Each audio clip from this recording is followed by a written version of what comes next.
security guard caught a snake in our apartment complex and delivered it straight to my door. I was just about to scream when floating comments cut in. The male lead got dumped and turned back into his real form just to spy on his girlfriend, and he actually got caught? This is funny as hell. He got dumped and his girlfriend hates him. He's probably gonna cry himself to sleep. Aw, poor little snake can't curl up on his girlfriend tonight. The big black snake looked pitiful in the guard's hands. It secretly sized me up with its slit pupils. I tried holding out my hand, and the black snake stared in disbelief. 2 seconds later, it obediently rubbed its head against my fingers. The moment the guard let go, the black snake shot up from my wrist at lightning speed and wrapped around me tightly. The floating comments popped up again. Miles isn't even worried about scaring Olivia, huh? You can't blame him. 10 guards chased him halfway across the complex and hit him with their batons. Even a handsome snake man would lose his fight after that. Yeah, getting hit more than 10 times is harsh. If Miles weren't ridiculously lucky, Olivia would already be moving on to someone else. At the same time, the guard said, "Miss, you're free to keep pets, but you can't let a snake that big just wander around. You're gonna scare somebody. If I hadn't suddenly remembered seeing this snake sunbathing by your window earlier, we would have killed your pet and made a pair of boots out of it." As soon as the black snake heard that, it shuddered and dove straight down my collar. Whoa, not fair. I want Miles's point of view.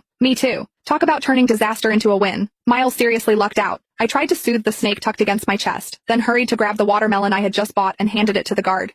"I'm really sorry. It won't happen again. Here, it's so hot out. Have some cold watermelon." The guard looked a little happier with the watermelon in his hands. He gave me a few reminders and left. I was about to close the door when I felt the black snake burrow deeper. It even flicked its tongue. Damn it. Breaking up with Miles Richardson really was the right call. This jerk of a snake man pretended to be a normal human while dating me, and he wouldn't even let me touch him. Yet when he wanted to take advantage of me, he never once hesitated. I tried to pull the snake out, but it stubbornly wriggled farther in. That slippery, warm sensation glided over my skin. I had felt it in my dreams more times than I could count.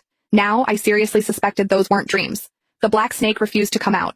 In the end, I had no choice. I let it curl up against me and fall asleep. Miles can finally sleep well. Ever since breaking up with Olivia, he hasn't been able to eat or sleep. He drank himself numb until he finally couldn't take it anymore and turned back into his real form just to see her. I peeked down through my collar at the black snake nestled inside. I didn't get it. Sure, I was the one who suggested the breakup, but he agreed to it too. The reason was simple. Miles wouldn't let me touch him. Imagine dating a guy with a perfect face, long legs, and abs, just to have him tell you he didn't want to get intimate with you. For a while, I even wondered if something was wrong with him, or if he was self-conscious of his size. But every time things almost crossed the line, Miles would grit his teeth, get up, and march into the bathroom to take a cold shower, leaving me alone in the bedroom to clean up the mess. Back then, I thought he must be in love with someone else, and he was saving himself for his one true love. Because of that, Miles and I ended up in a huge blowout fight. "Miles, are you even a man? If you are, then touch me." Miles clenched his fists. A long silence passed before he finally said, "I just want to wait a little longer, until you're ready to accept it." Accept it? Accept what?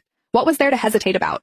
I might be a little old-fashioned, but Miles and I had been together for 4 years. We were already talking about getting married. I didn't care if some things happened sooner than planned. I tried to stay calm and told Miles, "I want this. Whatever it is, I accept it."